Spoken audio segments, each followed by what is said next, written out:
Okay, well, that's a tough act to follow. I thought that was a great discussion. So, second panel, as I mentioned earlier in the introduction, what we wanted to do is try to think about how design has expanded into different roles and new industries. And this panel, we're focusing on industries that are challenging, highly regulated, that weren't necessarily, let's say, consumer products type industries, biomedical devices, pharmaceuticals, financial investment industry. And today we have three panelists, the first of which is Marco Mancini, who's a director at Bristol Myers Squibb, and he's going to talk about what they're doing at their organization. Next up will be Brandon Alexopoulos, who is an engineer at Boston Scientific, working on medical devices and endo, and he'll be talking about some of case studies of things that they're doing and how the company is thinking differently about strategies and applying design innovation. And lastly, Matt Templeton is from Fidelity Investments at the Catalyst Center, and how they're thinking about different ways of improving design and interaction among all of their stakeholders in financial investments.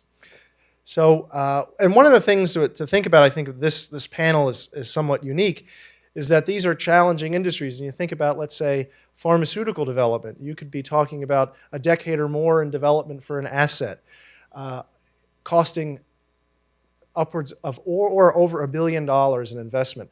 Tens, if not hundreds of thousands of people and organizations, very well-disciplined process, and how can design excuse me, impact and influence those particular organizations that have very unique challenges as they move forward in commercializing new technologies, in drugs, in medicine, devices, and also investment tools. So it's my pleasure to welcome Marco Mancini from Bristol Myers Squibb, and he's going to talk about some of the interesting things that are going on in his organization. Thanks. So I don't have slides for you because 80% of it's proprietary anyway, so I have to take it back. So what I'd like to do actually today is actually talk with you, and part of this conversation, theory of just kind of communicating with you verbally on some of the things that we're doing in the pharma industry and as well as BMS. So I wanted to kind of set the stage with this, and I love this conference talking about design because that's exactly where we're going, especially in the pharma sense, right? Being highly regulated, as Tucker said, there's a challenge there to enhance our processes, enhance our engagements, because we have an FDA that watches over us as well. It's not we're in our own realm to develop what we want. And it's not just we're concentrating on customers being patients, but there is this third party involved, which is the federal government.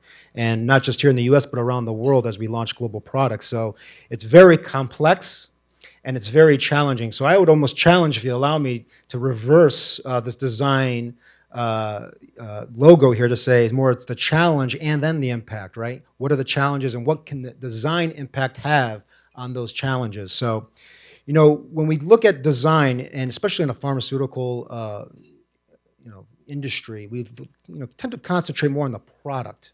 Okay, what is the medicine? What is the device? Things like that nature. That's the product, right? And we're really good at designing our products. We have top-notch scientists that we recruit, a lot of talent. And they go and they do experiments and they design the molecule or biologic that will actually go ahead and advance to a medicine. But where we haven't focused a lot on are our processes and management. And this is where innovation comes in, I see, as a big opportunity, because a lot of times we've had things of continuous improvement. We've seen Lean Sigma kind of come through our ranks and try to do more of the incremental changes. But pharma is in desperate need of breakthrough. A real breakthrough innovation thinking, and I believe that design is a major component of that. How do we design the innovation that we're going to address the challenges that we face? So the impact part, I think, is how we can think about how do we really transform our processes and our management to get patients their medicine faster. Patients are our end user. And, you think of pharmaceutical companies, you think, oh, yes, a lot of them are, public companies or shareholders to keep in mind and so on and so forth. It is a business. However, our end goal and the trend I'm seeing in pharma is we're truly putting a focus on the patients. And how do we design our clinical trials, for instance, to get the medicines to the patients faster? How do we design our clinical trials and be more innovative in it so that patients can actually be recruited on trials and benefit from our medicines? And that's where we're going down in the next several years in pharma, is really having a patient focus. So we have to rethink some of the way we've done things. And like I said, design is going to be an intricate part of that. So interestingly enough, I'm alumni here. I'm a Husky. So in 1998, I graduated here with a BS in biology, a minor in business. And it was great to come back. I think last year was about a year now, right? We've engaged with Tucker and Professor Mark Meyer here in the university, in the business school, to really talk about innovations and pulling the resources here to think about some of these design aspects and attributes that we can apply in the pharma space. So it's great to kind of be home. And what I like about this is, and why I even came here, was not just because I'm an alumni, but because of the great work and thinking that's happening here. And a lot of the professors that are here, and even if you're a student, you have a wealth of knowledge here that needs to be shared and gone out. And that's exactly what's been happening at BMS. We engaged Northeastern, they're on board, and they helped us with the design of our innovation approach that we're bringing to R&D that's being led by me. So the way this works is, if you look at pharma in its totality, pharma started to get smart. We're saying, you know what, we cannot continue to operate the way we've been operating for the last 25, 30, 40 years. So they got together, meeting of the minds, and they said, you know what we're going to do is, let's talk about some of our similarities. So this conversation happened where they started to look at goals and the means of saying, what do we need to do to really fix this problem together? Not work in isolation. And it gets into that variety or diversity of all pharma getting together and thinking about these approaches that we can take in a pre-competitive space. And something that's been launched for the last 2 years is Transcelerate Biopharma, which is a nonprofit independent, very innovative, saying, you know what, let's really think outside the box. Let's start working together on these issues. Common issues with regulations. How do we deal with the FDA when we do submissions? How do we maybe have common protocol templates so that when we're approaching investigative sites, they're not seeing 20 different variations of a study? Maybe we can have a common template across all pharma. Investigator platforms, look at your mobile devices, right? Can you imagine being a study coordinator trying to recruit for pharma 20 different companies and having a different interface for each one of those? Exactly. So we're getting together, we're getting smart, and we're starting to see how can we standardize some of these things and address this issue or challenge of the longevity it takes to get our medicines to our patients. So that's one thing that's happening in the pre-competitive space. And what Northeastern's helping us with is the other aspect of us as a company or a separate entity. How do we keep our competitive advantage in the midst of this? And that's really what we've designed in our R&D outfit is, thinking of an innovation, an entrepreneurial platform or program, getting our people to be intrapreneurs, thinking as an entrepreneur in a corporate setting. And if I ask all of you, you all can come up with ideas. Idea generation is easy. You brainstorm, there's 15 million different varieties of brainstorming methodologies, and that's all great. Use the one that's applicable, right? But we don't have the problem of idea generation. What we have the problem with is mobilizing ideas to come to solutions. A lot of ideas get thrown over the fence, right? Who's going to drive those things? And that is the innovation and entrepreneurship program portion of it. So how do we take those people that generate ideas and mobilize them so that they can build a business case pitch?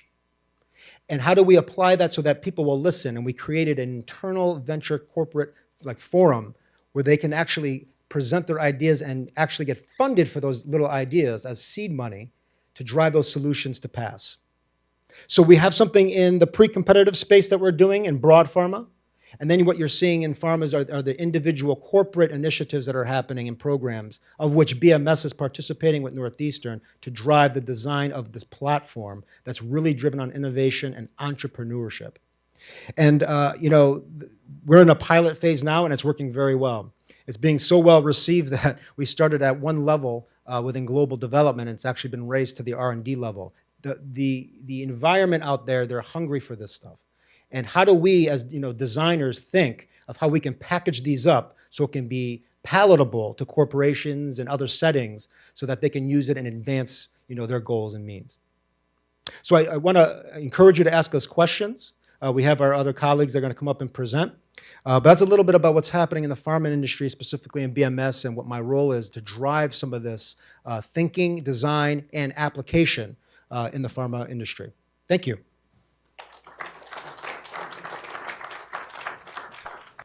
Thank you. My name is Brennan Alexopoulos, and I come to you from Boston Scientific in Marlborough. I am a research and development engineer that works in our endoscopic unit, and I work specifically on devices that are in the field. Instead of being in the far end R&D where you're working on concepts, where you're working on technology, my job is to take the devices that we have in the field and to meet the needs that the doctors have. So if we have a device in the field and it's not quite meeting that clinical need, we assess how can we innovate that device? What can we do to that device to meet the need better? And so what I'd like to do today is I'm going to present on two topics. I'm going to present on BSC as a global company, as what we're doing to foster innovation, how we're trying to change our culture, and some of the programs that my colleague from Boston Myers Squibb there talked about. How are we trying to drive innovation into all aspects of putting a device on the market? So not just the design portion, not just the concept portion, but how do we deal with the regulated bodies? How do we deal amongst ourselves as colleagues?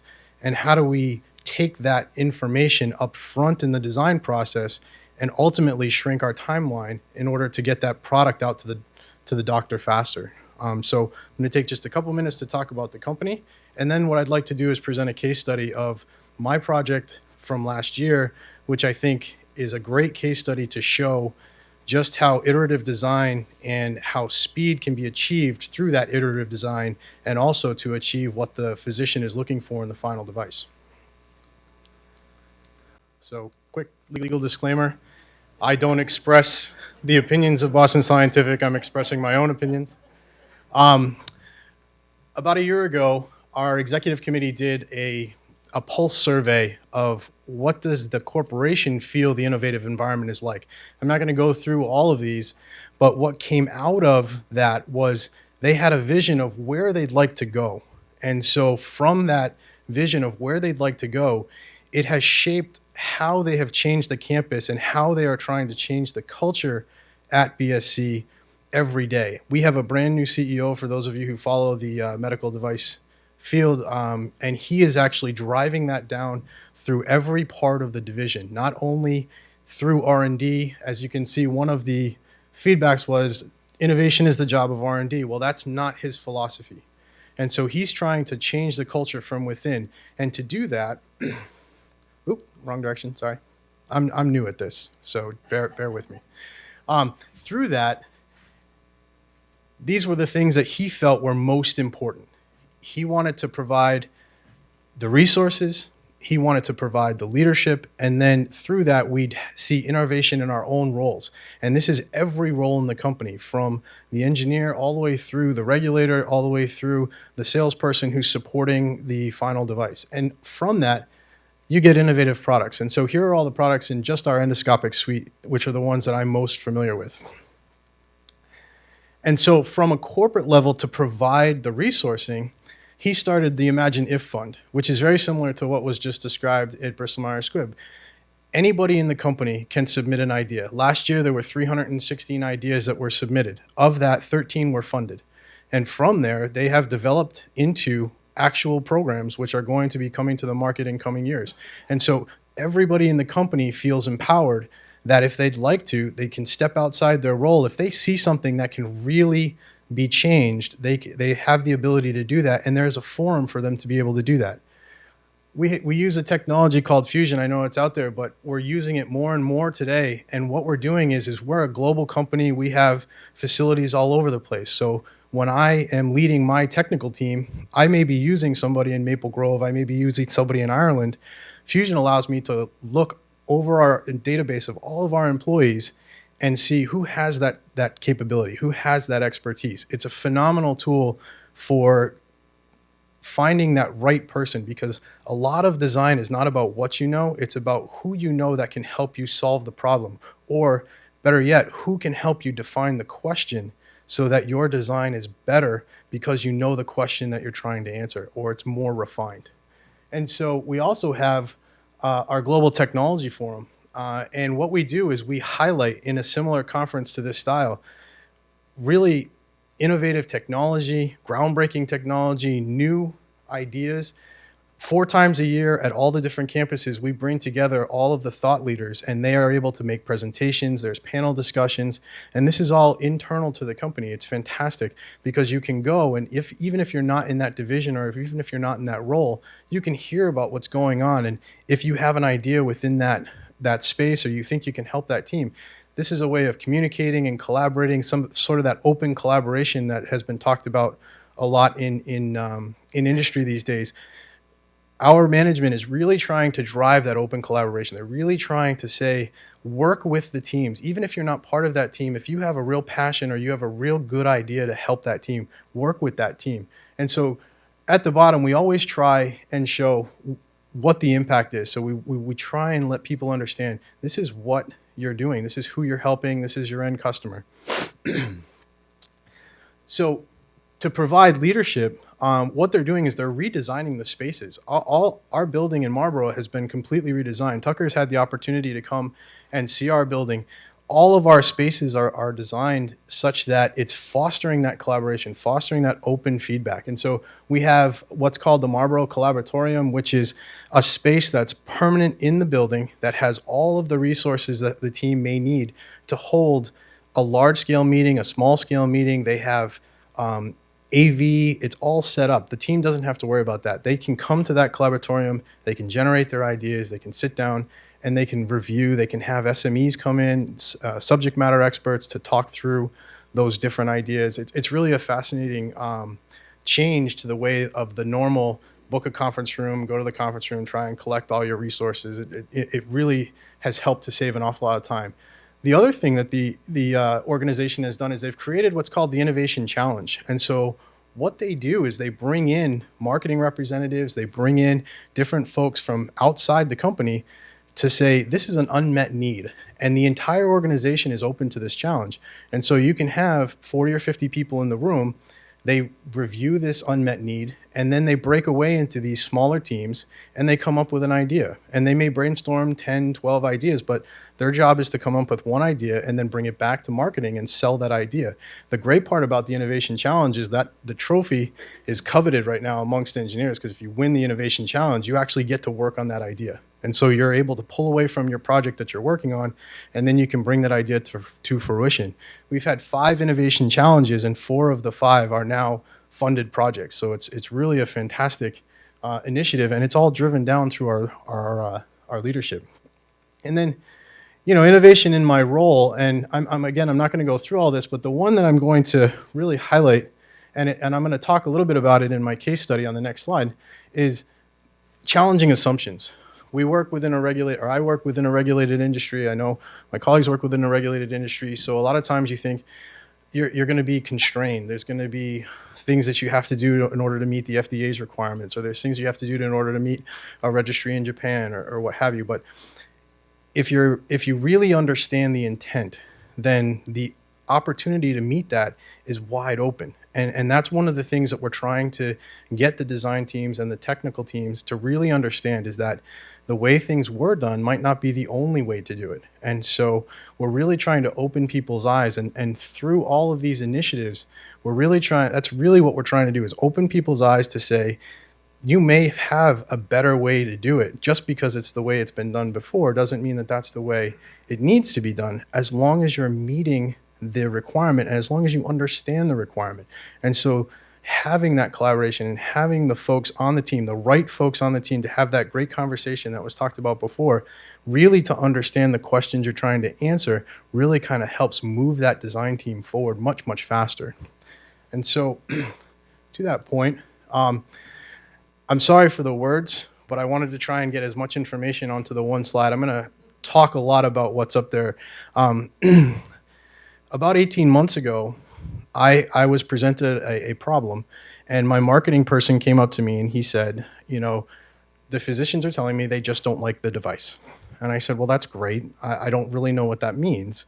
And so we spent about a month planning how are we going to define what they don't like? What is it about the device that they don't like? And so our first objective really was to go into the field and understand, what is it that you don't like? Is it the ergonomics, or is it the actual motion? What is it? And so once we went into the field, we realized that through the conversations that we had with the physicians, that's really where the information was. And so I actually spoke to 45 physicians before we even did any concept work. I spent about a month and a half, almost 2 months in the field, talking with the physicians, watching the procedures, and again, working together with some key opinion leaders to really design and or really develop what is the question we're trying to answer. And what we found was there were actually two aspects of the device that really they were focused on. And those two aspects related directly to how successful the procedure would be, not only in efficiency, but also in the amount of result that they would get. So these were biopsy devices. And so it was really, they were after the result, the pathology. And so they wanted to get the best outcome for the patient the quickest, because if they have to bring the patient back in, it's exhausting for the patient. It's also exhausting for the physician. And so we went into a very quick prototyping process. We started out with 6 prototypes and we whittled it down at each stage. But what was key about what we did was we, for the first time, utilized the rapid prototyping technology that's available. But instead of creating 3D printing like was talked about before, we went out and actually created aluminum molds so that we could cast our parts in the actual production material. And that's an advancement that's come along in the last year and a half that's really a huge benefit to what we try and do. Because when you can hand the physician a device that's made of the actual material that they are going to use when it's produced, it feels more like the device that's going to be out there. Your process, the feedback that you get is actually better than if I was to give them an SLA'd part or something that's not of the production material, because it may not work the same. And so we went and we saw 2 doctors, then they picked between those 6 prototypes. We then whittled that down and we went to more doctors with less prototypes. And then we whittled it down again and went to more doctors with just 2 prototypes. And what we found was that by using fully functional prototypes that were made very quickly, the information that we got back from those key opinion leaders was more valuable than anything that I got when I was in the field with the prototypes that were just the handles. And the reason is because they were able to actually utilize that device within the procedure itself. And so the feedback that they gave me was, I like this aspect, I don't like that aspect. But because we had aluminum molds and because we were using the actual material, I was able to make relatively small iterative changes in response to their feedback. The other benefit to this, and it speaks again to that conversation, is the physicians really enjoyed this process. They really enjoyed their clinicians, their tactical problem solvers. Doctors love to solve. They love to talk about solving problems. They love to talk to you on that level. And so when we were down in that last iterative, the final prototype where we had the 23 physicians and the production level devices, they were spending hours with us. And normally you get about 10 minutes of a physician's time, but they really enjoyed that. And so, we were able to go from almost no understanding of the problem to a final device that is actually out in the field. It's been out in the field now for 9 months. And we were able to do that in 3 months. And so we spent the rest of the 6 months doing all of the manufacturing preparations and the actual production molds. And, we did a number of different innovative processes through that I won't go into. But the real message that I kind of wanted to drive home is that when you do the planning up front and when you have a good understanding of the problem that you're trying to solve, you really can set up your experiment or you can set up your iteration to either give you the feedback that you need, but at least give you the information to say, I'm headed in the right direction or the wrong direction. And that is absolutely based on how well you understand your market, but also too, how well you understand the folks that you're going to be involving or not involving to the point of making sure you have the right people in the conversation. And one thing that I would say is I worked with this product for 6 years. The product that we changed was on the market for 3 before we came in and actually did this process. And it was very interesting for me because I had done all of the manufacturing development from the very first inception of the device. And to see the results over the last couple of months has been very satisfying. But not only for me, but for everybody that was involved. I still have physicians who send me email that say, hey, I really enjoyed working with you. When are you going to be doing your next project? And I said, well, if you worked in Japan, then I'll be on your next project. But if you're not in Japan, then I'm sorry. But it's a small example of, I think, something that's rapidly changing within the medical device industry, and that is the value of small teams, small scope, but very well understood problems is really kind of where it's going. And if I had one recommendation for students as they're coming out, it really is trying to understand how do you get to that minimalist question. I know, I'm sorry, I forgot who brought that up before. Tinsley, yeah. It really is getting down to that. What is the actual issue that you're trying to solve? Thank you very much. Great. First, thank you for having me. It's a pleasure to be here. It's so awesome. I kind of just feel like I can just say, just like they all just said, talk amongst yourselves. Everything I've heard, I'm just going to back up now, which is a joy. Have any of you been reading Dilbert this week? Dilbert? So Dilbert this week is all about, they have a new code, and they all have to dress in an innovative way. So they're all wearing jeans and T-shirts and hoodies, which made me like very, very briefly consider wearing jeans and T-shirts and a T-shirt and a hoodie. I taught at museum school, graphic design for 10 years. And the most radical thing I've probably done in my life was teaching at museum school wearing a suit and tie. Just wear what you like to wear. To kind of mimic Professor Feldy, how he started his slideshow. Full disclosure, in interest of transparency, this is not my deck. So I have a background in fine art and graphic design, and I've been a professor of design for the last 10 years. And this deck was put together by one of my associates, and I art directed it and gave him the creative confidence to do this. So I'm proud of him, and it's like my teacher-student moment.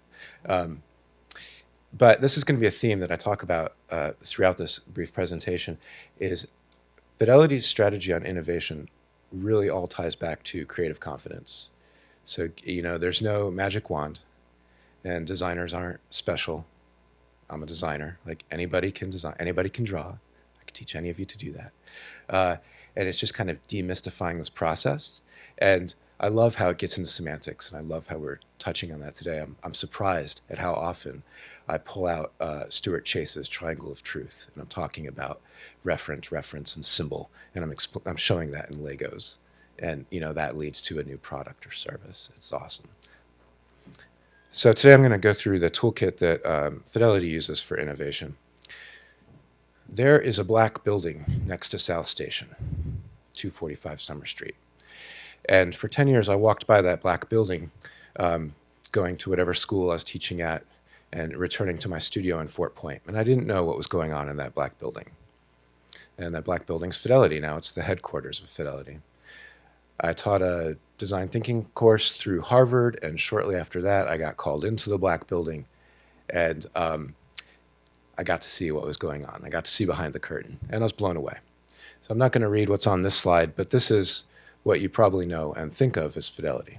Impressive company, private, family-owned, lots of different sides to the business, workplace investing, private investing, so 401ks and brokerage. But there's other stuff that I was not aware of. So I went up to the Fidelity Center for Applied Technology, FCAT.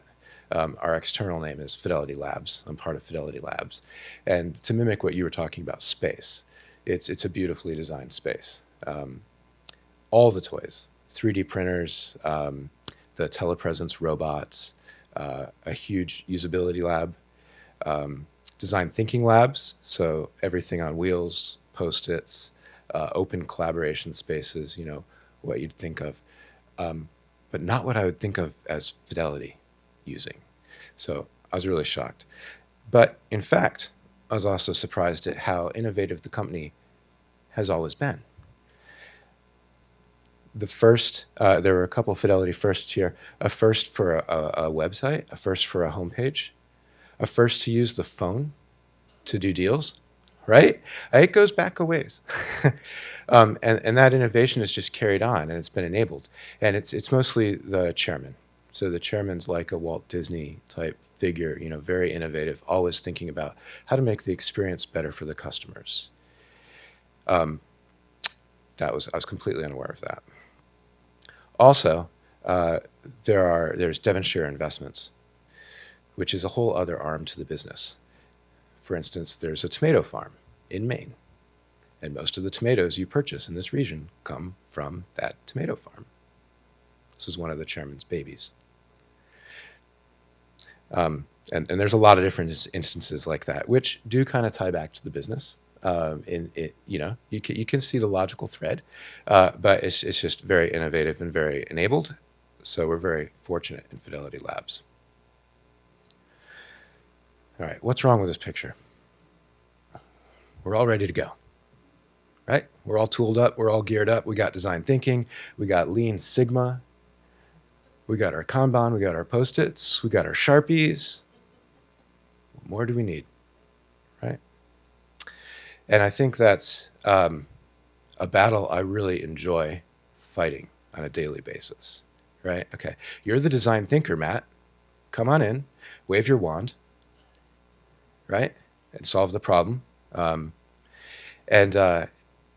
We have a lot of tools in our toolkit. Design thinking is one of them. I think that's the hot thing right now, and it gets thrown around a lot. It's an opportunity and a risk. And the real challenge is demystifying it and building the team and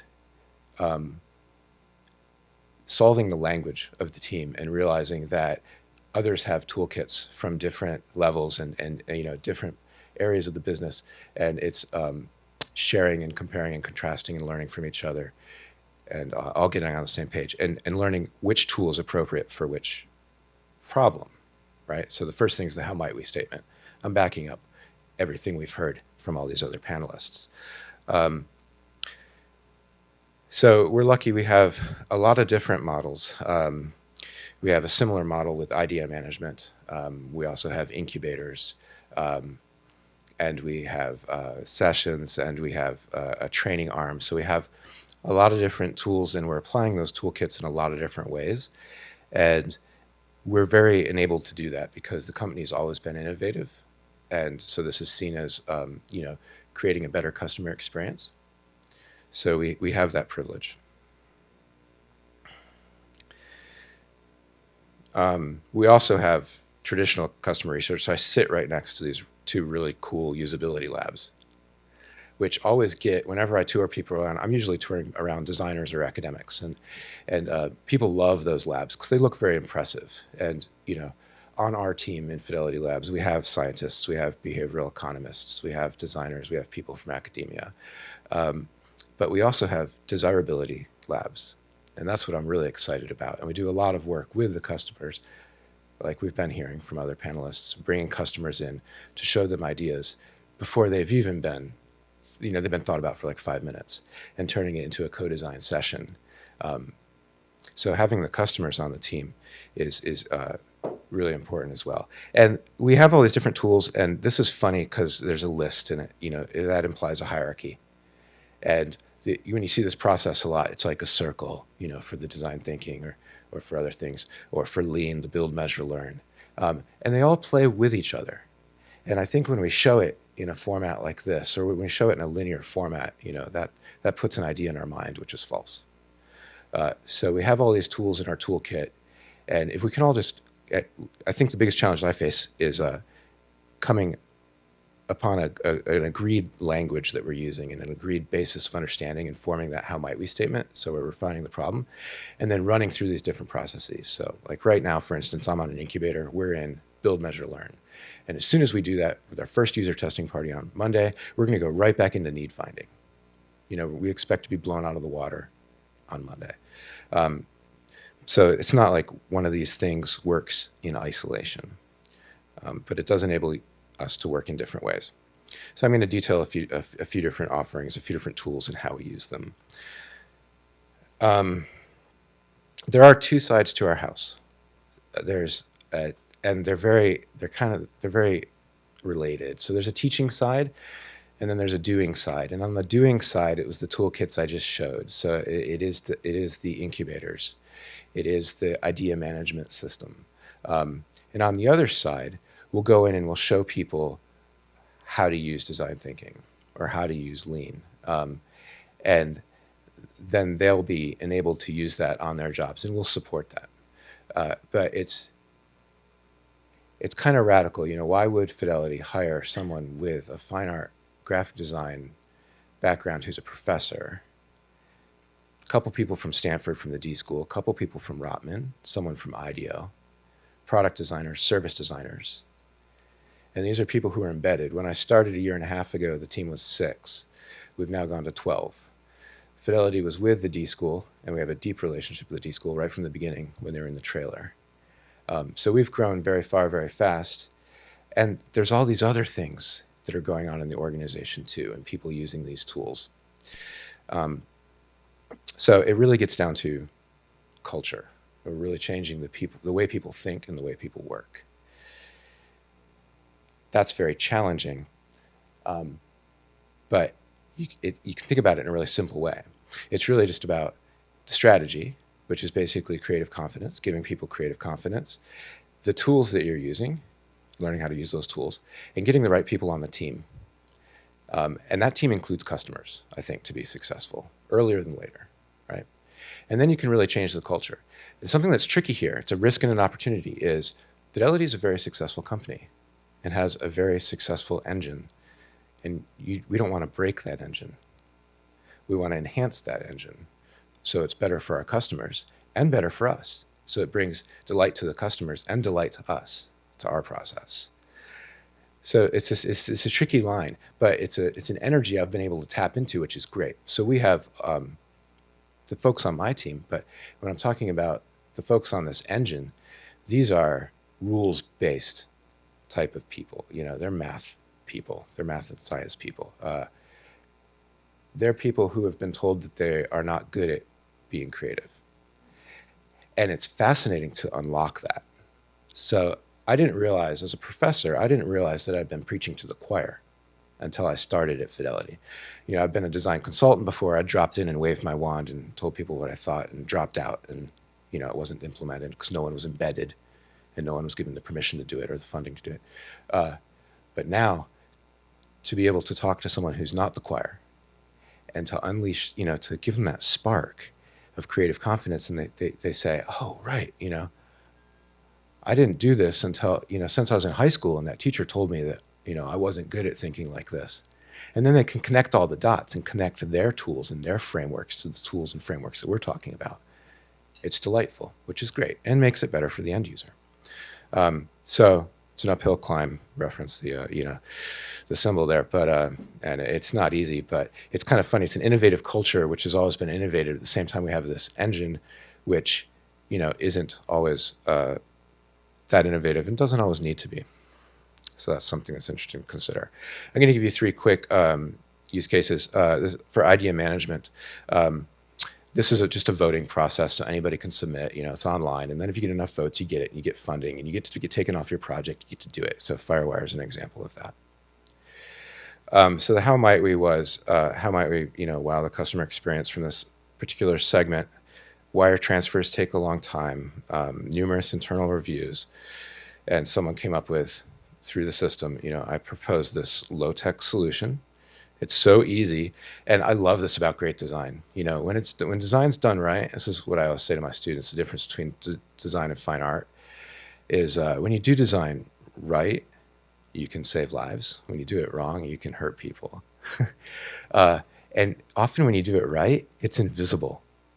It's not like the fine artist where it's like, oh my God, how did that person paint that? Or I can't believe how great that sculpture is. You just go where you're supposed to go. You take the medicine you're supposed to take. You get off at the exit you're supposed to get off at.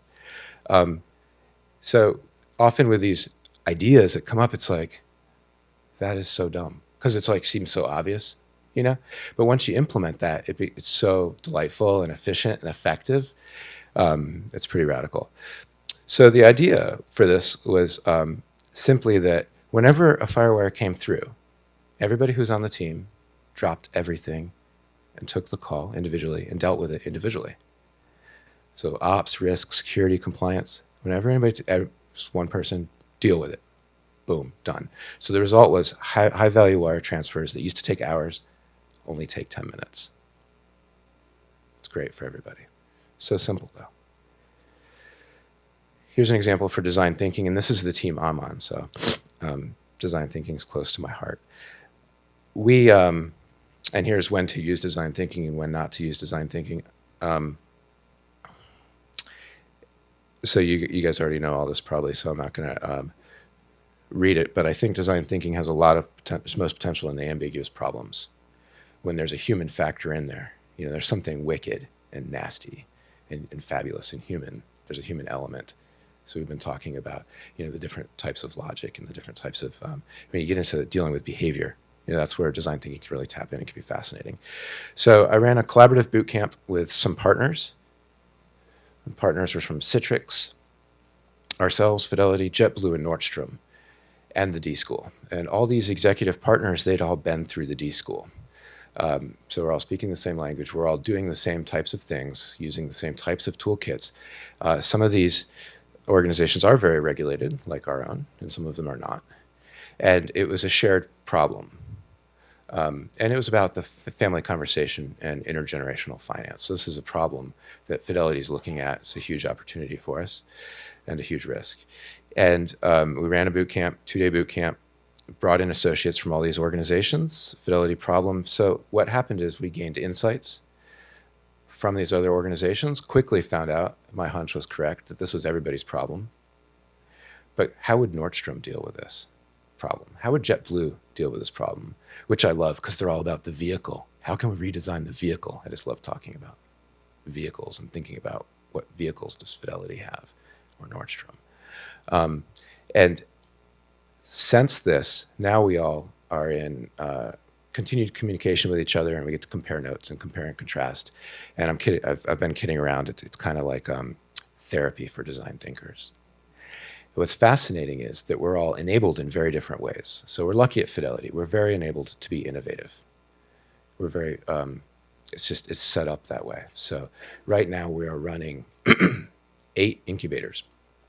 And incubators are ideas for new products or services. And some of those come from the chairman, and some of them come from idea management or opportunities that have been identified. They start off with 6-week sprints. They can go on for a year or so until they get brought back to the business and real things get built. And all of our partners aren't that set up. So they're fighting a bigger fight than we're fighting. What's fascinating is, even though we're enabled in different ways in innovation, we're all up against the same problems. And it all comes back to these ideas that we've been talking about today, like communication and simplicity and building the right thing, not building the thing right. So it's awesome. I'm loving it. Here's an example for lean startup, and this is going to be my last example. So we looked at a quick example for idea management, a quick one for design thinking. And for lean startup, I'm going to show you a little video for Pebble Watch. Of course, now we've moved on to the iWatch. But Otta Labs, we're also very fortunate we get to play with all the toys. So we have all the watches, all the wristbands, glass. We have an app for that. It's a great place to be. I pinch myself, you know. I'm like, was I really just playing with Legos and, you know, glass all day long? That's crazy. So I'm going to throw on this quick video. Here we go. After working on an app for Google Glass, the Fidelity Labs team wondered what other types of wearable devices customers may want to use in the future. The team, of course, started thinking about Pebble. No, not that Pebble. The Pebble worn on the wrist. No. Yes, the Pebble smartwatch was one of the most successful Kickstarter campaigns in history and provides a lot of open development tools that the Fidelity Labs team was excited to try out. Using the Pebble out of the box, Fidelity customers can see Fidelity alerts appear on the watch face. But then the Fidelity Labs team started thinking, what other types of information could Fidelity provide on a watch? And because Fidelity provides users a watch list, the team thought, why not let people have a watch list on their watch? So the team built an app on the Pebble watch that connects to the Fidelity Investments Android app. The Pebble watch will display the watch list that appears on the watch list card on the Android app. As the Fidelity Labs team built out the Pebble watch app, they couldn't help but think of things that people could do with wearable devices in the future. The ones that will come out next year, 5 years, or even 10 years down the road. What if your watch could tell you more information about the places nearby, and tell you the stock price of your favorite coffee shop while you're in line waiting for coffee? The team also thought about how wearable devices are great for when your hands are full, or sometimes when you don't want to take your hands out of your pocket. Maybe because it's raining, or it's snowing, or you just need a little information about the world around you. And in the future, what if your watch monitored your stress level and warned you before you made a rash decision about your finances? And remember getting a quote in a coffee shop? Now imagine being able to find out information about your world just by reaching into it. Of course, imagining the possibilities of new technologies is really fun, but it's when we can bring those good ideas to customers that we are most fulfilled.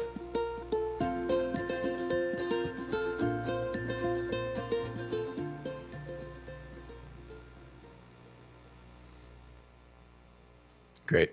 I'm a little over time, so I look forward to speaking to you all individually later, and thank you very much. First, I'd like to open it up to the audience and see if anybody has any insights or questions for our three speakers.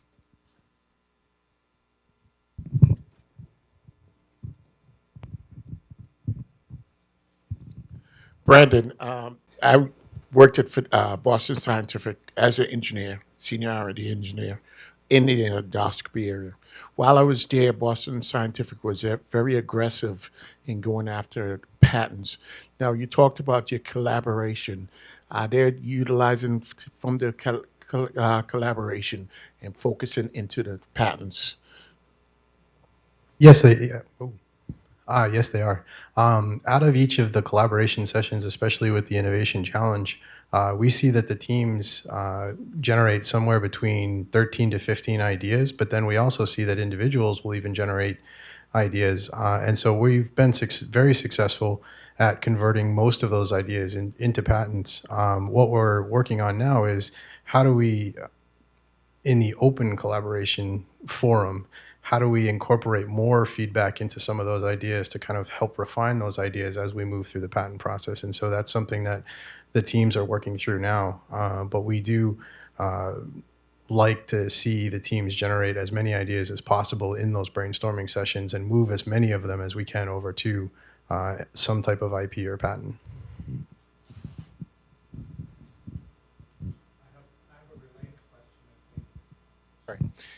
For Matt, when you talked about the collaboration amongst a set of companies, how you handle the IP, how do you create a duty-free zone for intellectual property at that, especially at that stage of ideation where things can be quite fungible, and how it relates to converting some of that into patentable or patent assets?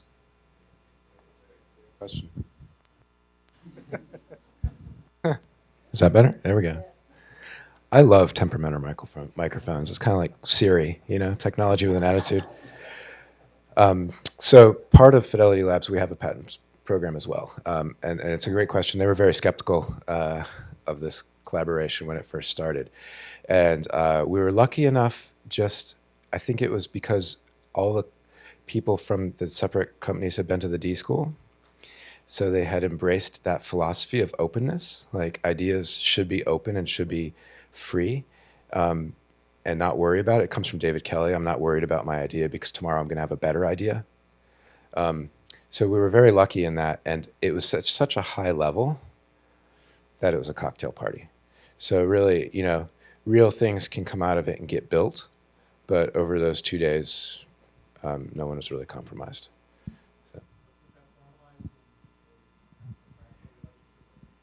There was no contract, but it was the law was laid down at the beginning of it because we were worried that the associates and the team leaders were not going to be able to be open enough during ideation. So like, this is a safe space. This is a free zone. Please, open up and collaborate. Yep. I had a quick question for each of you. Throughout your presentations, you talked about transforming culture. And what challenges have you seen in implementing design and innovation within your culture? And what steps or what do you foresee once you are going through this transformation, getting buy-in from people that this is not just a 6 or 12-month initiative, that this will be a sustained, true change within the company going forward? I can speak for Bristol Myers Squibb. So we have a very deep-rooted culture with different influences, right? But what's happening to help us evolve our culture are the disruptions that are taking place. So healthcare industries being disrupted, patient populations of where we're targeting our medicines are being disrupted, and that's almost forcing us to rethink things. Now, you have a very wide array of individuals in the company, some that have been there for years, some that are new, and so on and so forth. So we try to leverage some of the newer thinkers and give them the visibility and give them the opportunities to showcase what they have and to show the realized benefit. And I think that that's helping to dissolve this kind of deep-rooted culture we had, especially in a pharmaceutical industry, as you can imagine. The other thing is we're also trying to find champions and external voices to come in to kind of reiterate the change in culture. And I think people, it's resonating with people that they know this is not going to be an overnight thing, but it's going to be a journey. And sometimes that journey will evolve over time. You have a set goal or direction for a 2-3 year plan. But 2-3 years down the road, you may have to, of course, correct based on the business need, based on perceptions you have to manage, so on and so forth. So I think listening to the external voices, bringing them in, promoting those that are more like innovation champions, being able to articulate the benefits of what they're doing is how we're. For Fidelity, to reiterate what I was saying, it's enabled from the top, so it's from the chairman and the president. But the challenge is, as it is with all of us, it's like, how is this new method or this new tool not the new flavor of the month?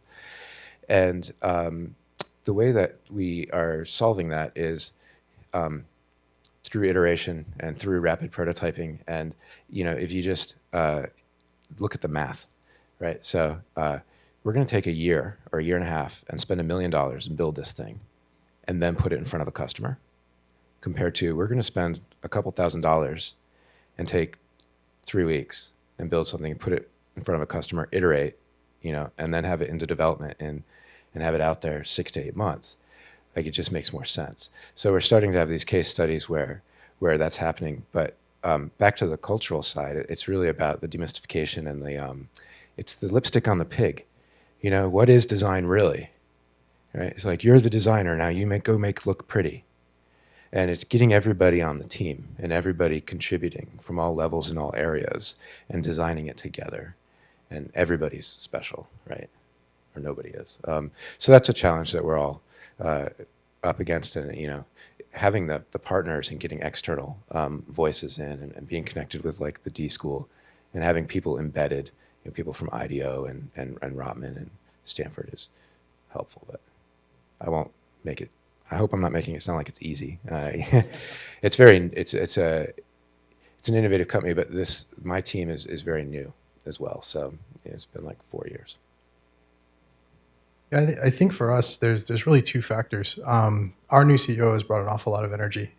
He's brought an awful lot of leadership, and he's brought an awful lot of commitment. And that resonates through the entire management structure. And he encourages all of his managers to continue to talk through the benefits of the innovative culture and why they're doing it. So not as opposed to the how, but it's really more about the why. And the second biggest influence is really the results. And what BSC has really done well is they've provided a forum to be able to show those results. And so project teams now have forums where they can go and they can say, we tried this new method, or we have this new best practice and here it is and here's how it worked. And, you know, that wasn't done as much, 5 years ago.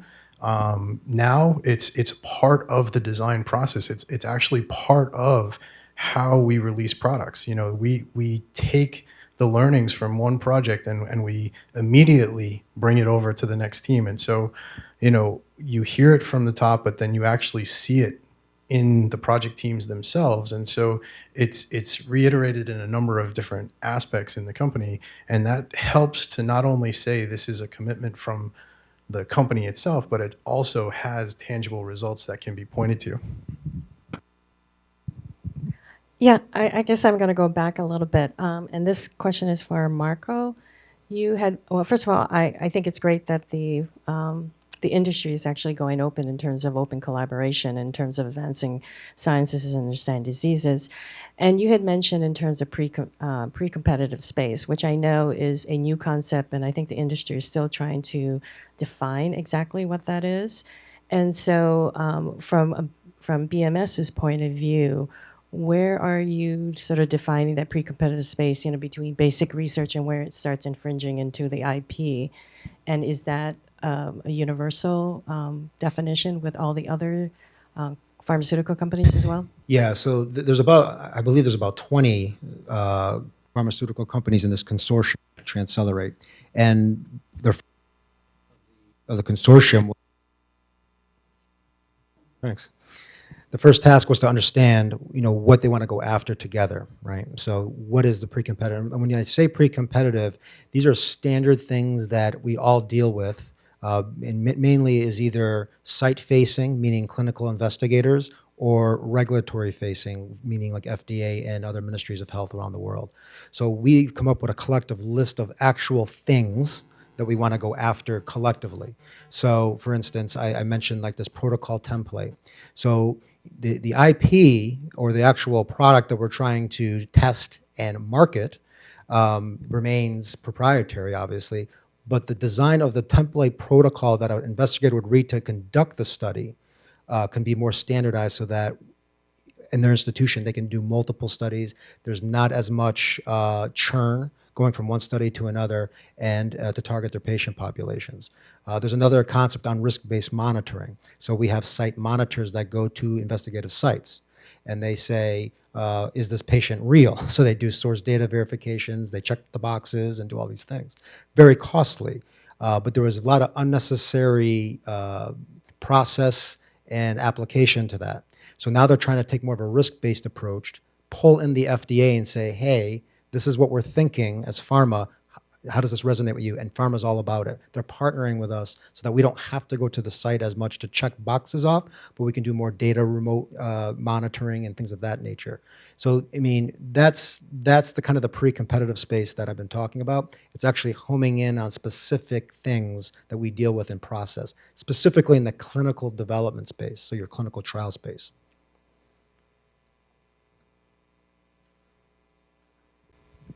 Here's a question for. Fascinated by the whole transformation part of just culturally, strategically, just how people do their work. I know my organization is trying to do that. And I think one of our major problems is just the size of our company and the fact that everyone is so spread out, both internationally and domestically. So what is the process of transformations? For example, you guys mentioned that there's this new culture of idea generation. How do you communicate and roll that out to your company? And then within departments, for example, like do you take a more like inch wide, mile deep approach, or where you go really in depth and really make sure you have the change culture in place for one area before moving on to another? Or do you take a more sort of like mile wide, inch deep approach where everyone at least has a bit of like lean experience now, or has a little bit more of that continuous improvement culture embedded in them? I can go first. So I developed this in my group. I actually there's a little bit of both. So I'm attacking at all fronts. So because people need to feel empowered that they can make a difference and change. I mean, I know I need that if I want to like be successful.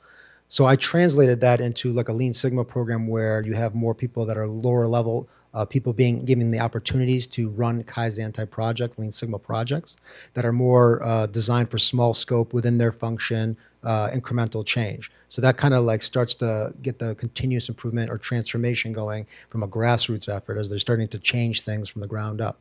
Then you have the top level initiatives where your senior leaders in R&D and beyond, their enterprise level, want just the transform period.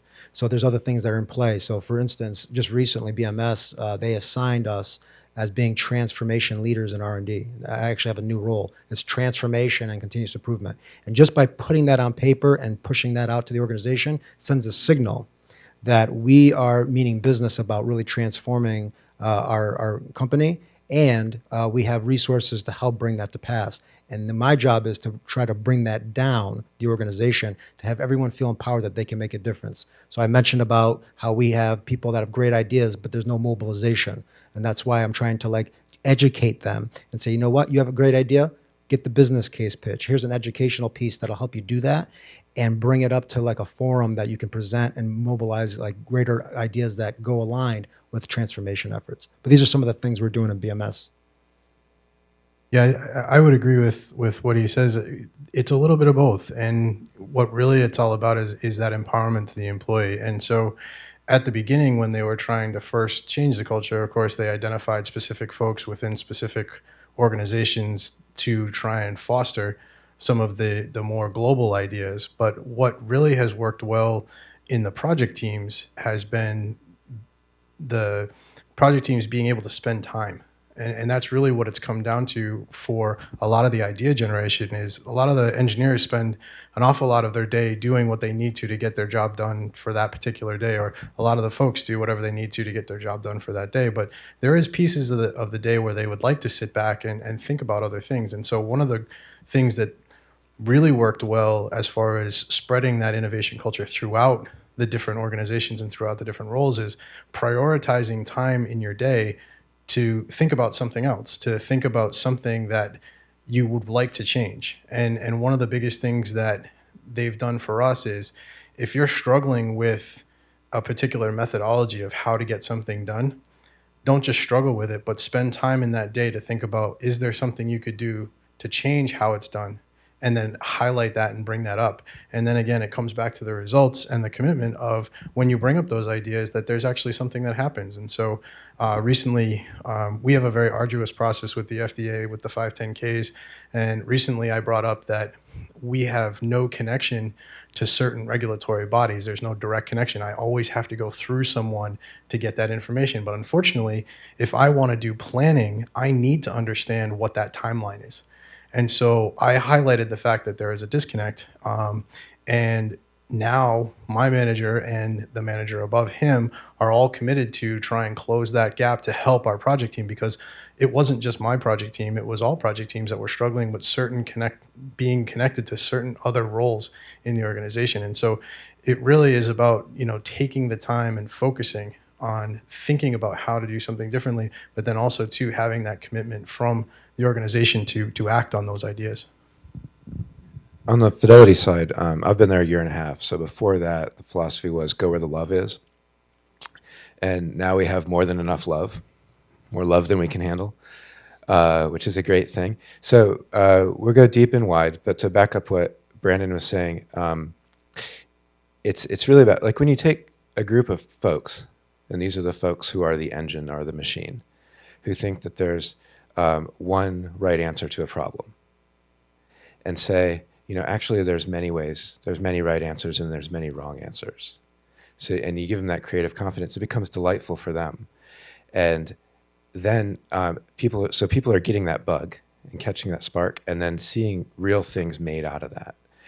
So then there's kind of a gamification aspect to it, like everybody wants on that boat. So that's happening now, and people are enabled to do that, through idea management or through the incubators.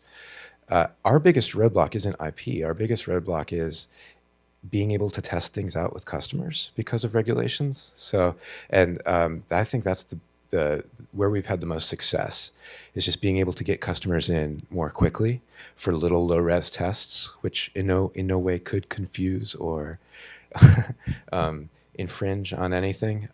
But that was really difficult. And once you get an associate, this blew me away.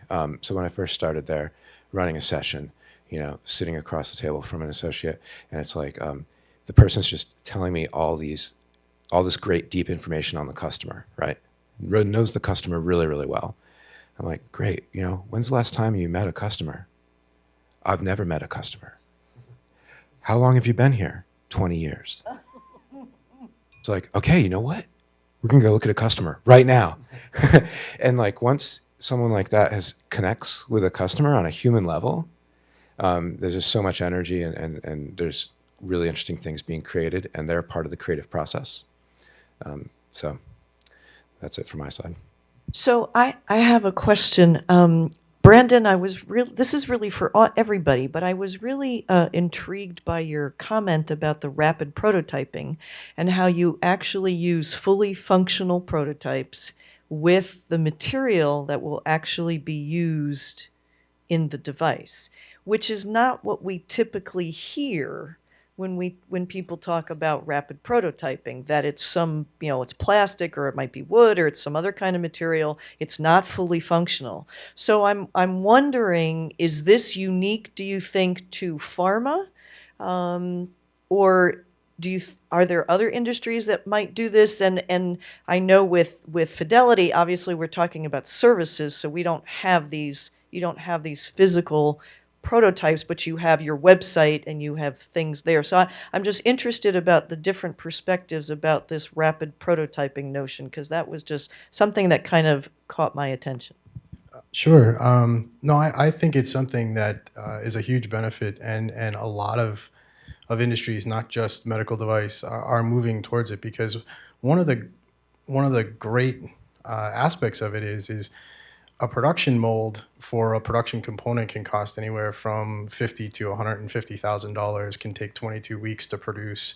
A rapid prototype mold can cost you anywhere from $2,000 to $5,000, and they can be turned around in a couple of weeks. And when you do it in a material that allows you to use the different plastics that you want to use, you can turn out prototypes for less than $25,000, and that's a huge advantage, because what you're really trying to get to is to an answer of whether or not the change that you've made, or whether or not the design that you've used is going to meet the need that you're trying to meet. But I've seen it in a number of different industries. I think you're going to see that as 3D printing becomes more and more accessible, and as the ability of 3D printing uses different materials. So now you can 3D print in metal. You can 3D print in all these different types of materials that you couldn't 8 years ago.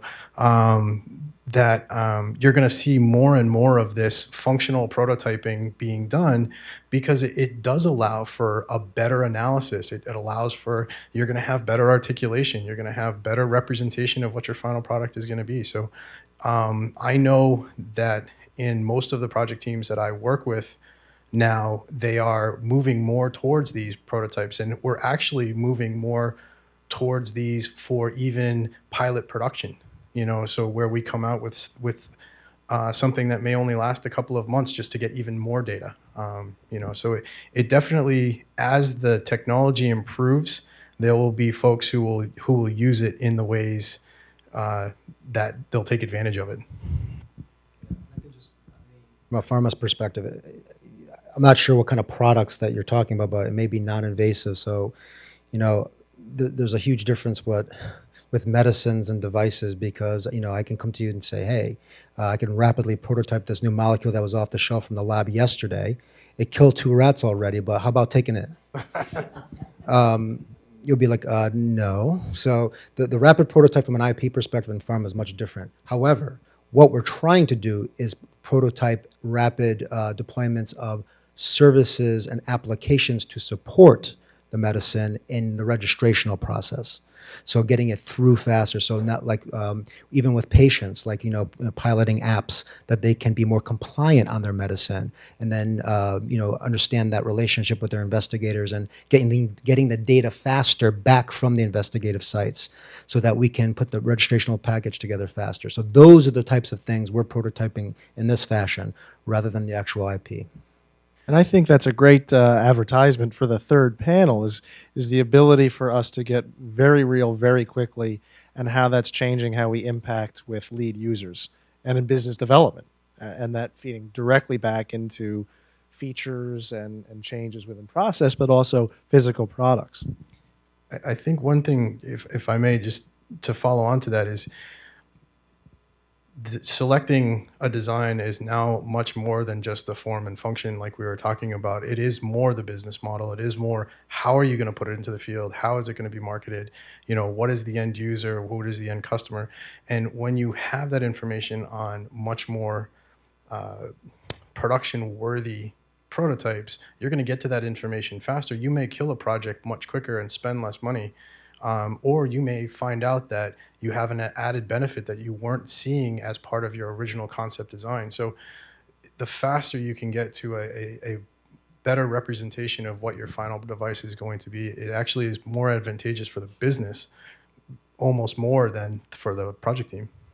From the Fidelity side, as you say, being a services, the prototypes are really props to further the conversation. So this is awesome in your industry and where we're coming from. We want the prototypes to be really low resolution because we feel that enables the customer to be more honest. You know, it's obvious we only spent 10 minutes producing it. It didn't cost a couple $1,000s in a few weeks. So we can lead them in and actually have them help us design it. So it's another excuse to get more empathy, basically. So in this panel and the earlier panel, I was really interested in the concept of failing fast. And this has been talked about for a while, and your quick prototyping and low cost is really important. We're all smart here. We're all highly educated, and the people you work with are the same. And so this concept of failing and the human reality of experiencing that is a tough one, because we don't want to fail and there's money riding on it, right? So you don't want to lose that money. I'm just interested in the whole process of that fail fast and learn from it and how well that's really taken in and supported as opposed to shunned, because culturally I think it's a real challenge. And so the typical pitch to get the money from the innovation lab, whatever innovation fund you have. And the same thing is true out in the business world when you're going for venture capital is, you know, you go out and you say, here's my idea. I have this concept and here's the hockey stick. We're going to have initial costs like this, and then there's going to be all this revenue and everybody buys in. The reality is I'm going to get $2-3 million worth of funding. I'm going to spend it. I'm going to fail. I'm going to need 2 million more, and then maybe something will come out of that that's very different than the initial thing I thought that could be successful and maybe we'll make money. But no one wants to say that because it's a little too honest. But if you track the success of major products, I was just talking to Gloria earlier about the Newton. You know, 1987, Apple came out with the first mobile device, failed miserably, and 3 decades later, they're very successful. But you know, they had to describe the Newton and say, here's the hockey stick, it's going to be great. So I don't know if there's any perspective on the culture of accepting and embracing the failure and how that really plays out, and the pitch for the money, where can you be really honest and say, yeah, I'm going to take the money, I'm going to fail, and then we're going to succeed maybe. Well, at Fidelity, we don't fail. We execute. And I think, you know, as I was saying before, we highlight how it makes sense financially to spend a shorter period of time and a lot less money to iterate, to build it, rather than building the wrong thing, you know. But this is a huge opportunity, which I think, you know, we haven't honestly communicated yet and showcased the failures. In your case of the Newton, I think that's a great example. But then if we look at Hawkins and the Palm Pilot and him carrying around a small block of wood in his pocket and showing it to people, that was an extremely low-cost way to get validation on a much more simplified concept and to fail quickly. And I don't want people to fail with $2 to $3 million. I want to fail with $20,000 or $200,000 at the most to learn from that and go on from that. So I think that's one of the things that is important when we talk about new tools and prototyping and all of these processes is what can we really learn from in the lowest amount of financial risk. I mean, here we all love innovation, and so we can talk about this stuff, and we have buy-in. But across the company, especially Fidelity, where you're measured on.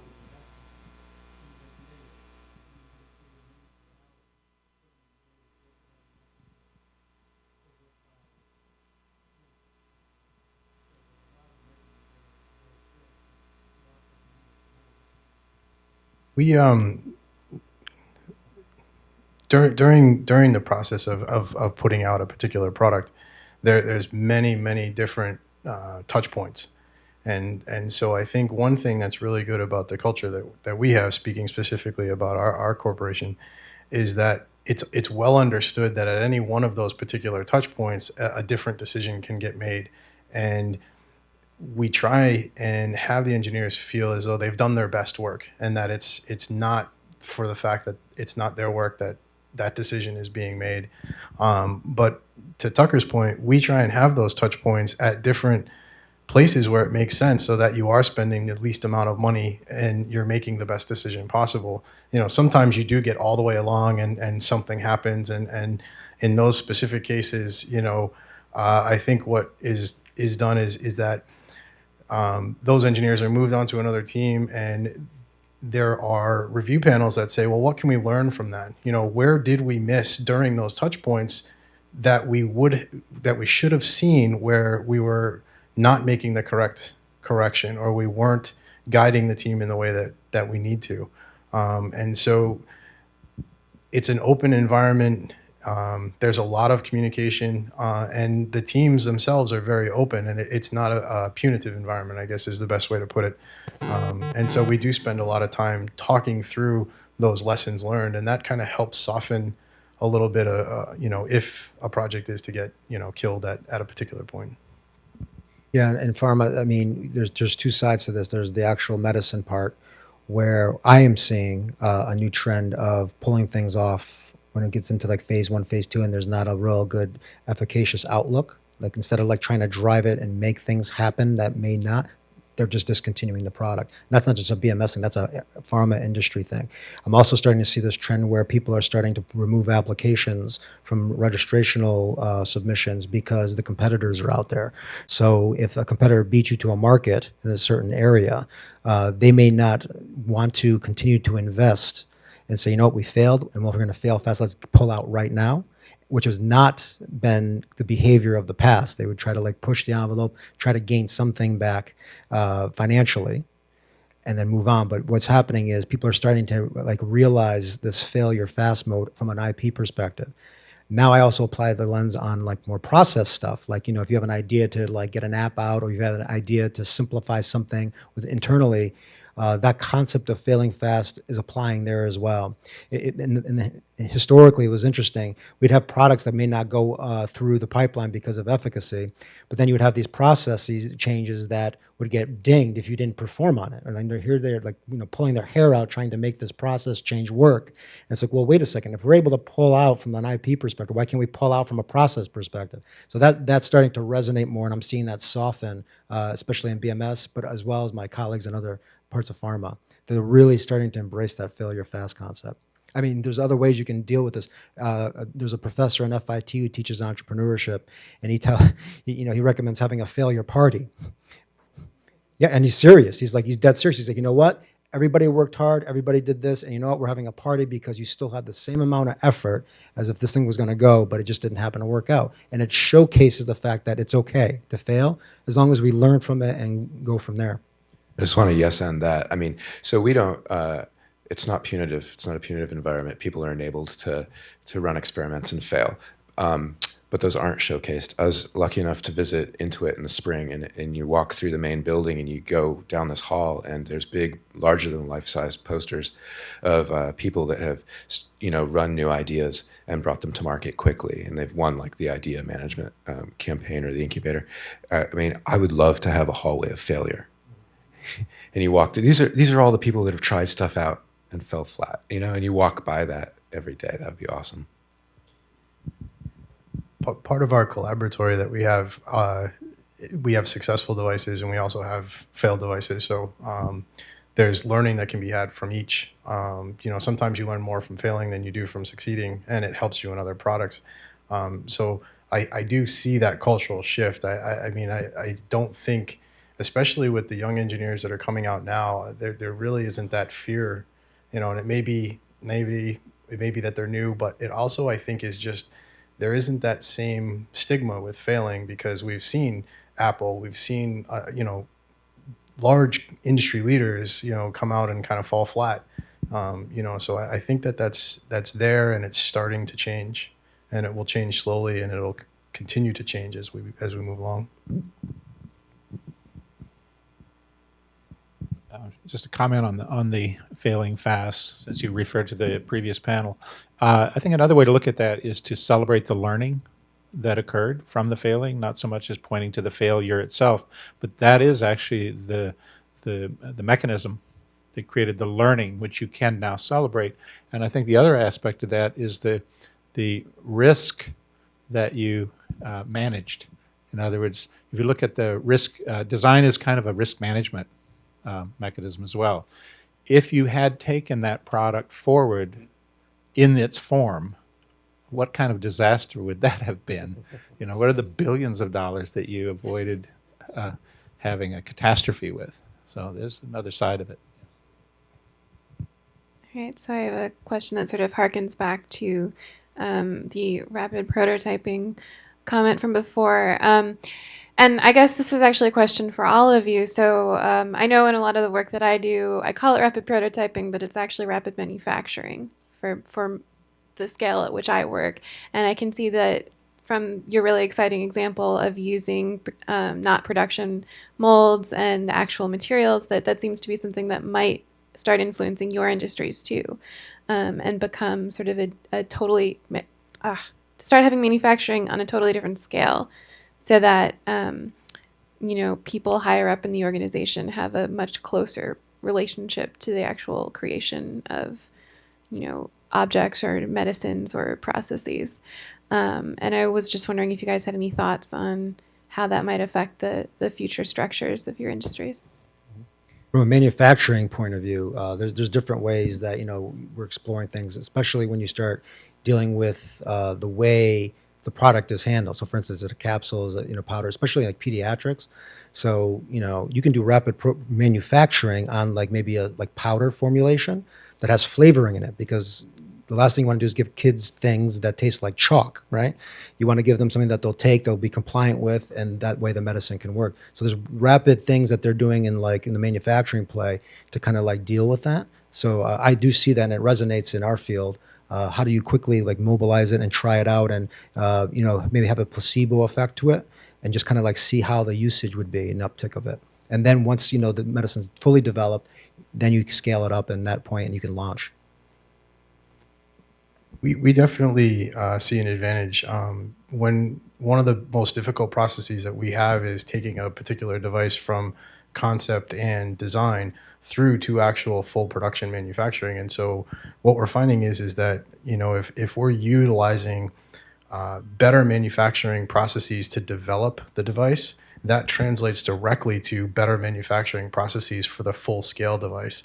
And that's extremely important for time to market, especially if you have, like you were talking about, something where you're up against a competitor or you're up against a market that's maybe emerging and you want to try and get out onto the forefront.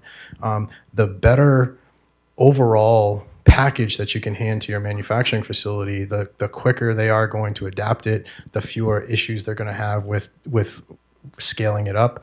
And so what we're finding is that the rapid prototyping is actually being incorporated by our manufacturing facilities, where we're introducing pilot lines where they have generic lines where any kind of device can run. They've got generic types of equipment where, you know, the designer can come in and say, okay, I'm going to use this station, and this station, and I'm actually going to work directly with manufacturing as part of the process. And so what we're seeing a trend in now is back to the point of trying to define that team up front, who is the right person to have.